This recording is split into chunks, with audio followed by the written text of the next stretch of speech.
journalists go to the most dangerous places to give voice to the voiceless. Media workers suffer character assassination, sexual assault, detention, injuries, and even death. We need leaders to defend a free media. This is crucial to counter prevailing misinformation, and we need everyone to stand for our right to truth.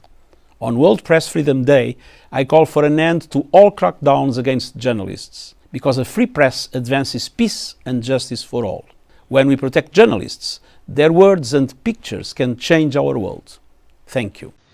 According to the 2017 World Press Freedom Ranking compiled by Reporters Without Borders, Nigeria's record of press freedom came down from 111 in 2016 to 122 in 2017 out of 180 countries graded.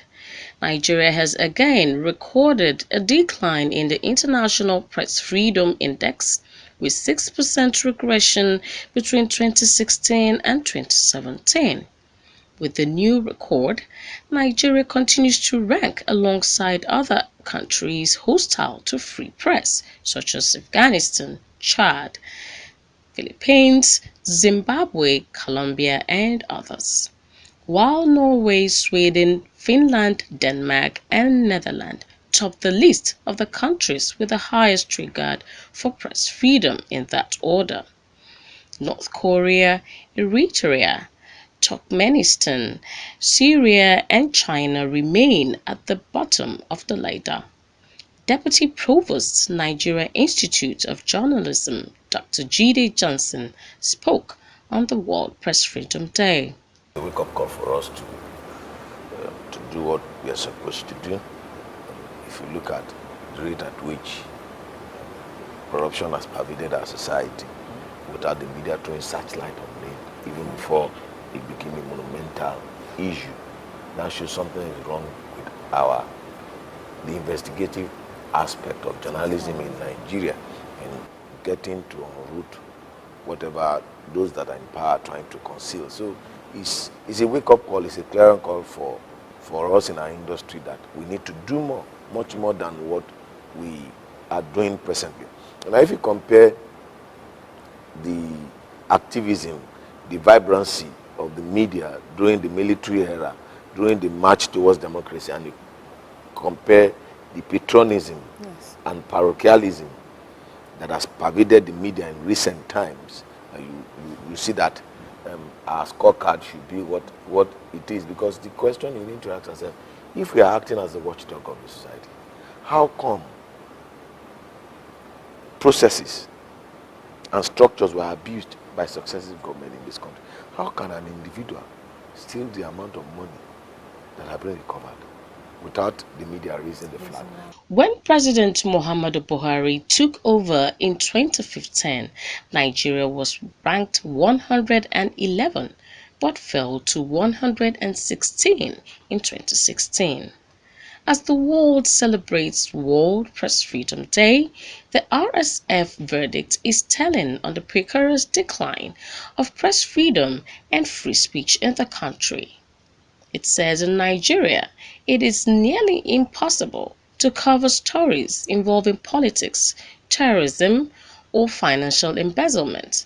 Journalists are often threatened, subjected to physical violence, or denied access to information by government officials, police, and sometimes the public itself.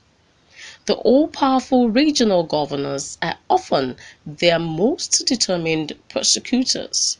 As Africa's most populous nation, Nigeria nonetheless has more than 100 independent media outlets.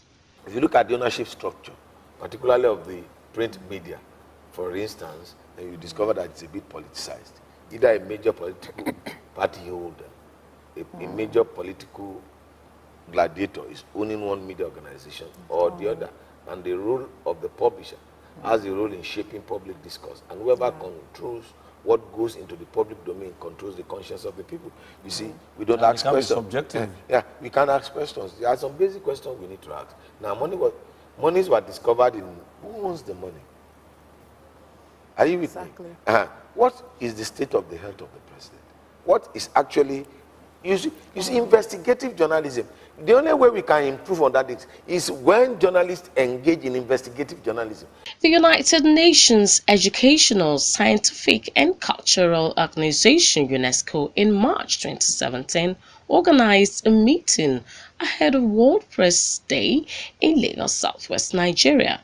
This was to raise consciousness about the profession and seek government's assistance for them to perform their duties without fear or intimidation.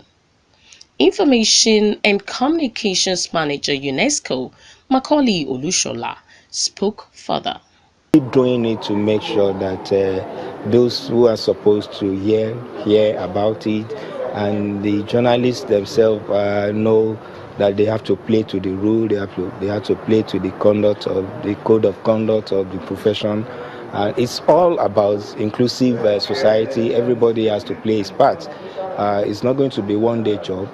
We keep singing the song until everybody dances to it. Since January 2017, Nigeria has witnessed a rising pattern of harassment and intimidation of journalists through threats and arrests for simply doing their job or asking questions to those in authority are not comfortable with. So far, this year, at least 8 journalists have been either arrested or intimidated by the authorities in clear violation of the Nigerian Constitution, which guarantees the right to freedom of expression and association. They still look at the media, especially journalists. Some members of the public still believe they are enemies. When they see you with your camera, some people are not comfortable. Why are they not comfortable? Because some of them have skeletons in their cupboard. Because I want to drive home a point to the public, to the average individual and Nigerian, that the media, they are friends of the public. You don't have to be afraid when you see us carrying our cameras. Amnesty International Nigeria is calling on authorities both at federal and state levels to take concrete actions that will assure Nigerians that the country is not sleeping in media clampdown.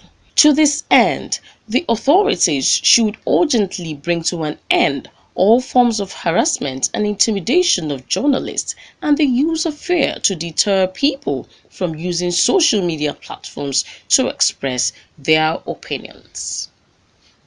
Gimalo-Angel Olowogoke reporting for Love World News.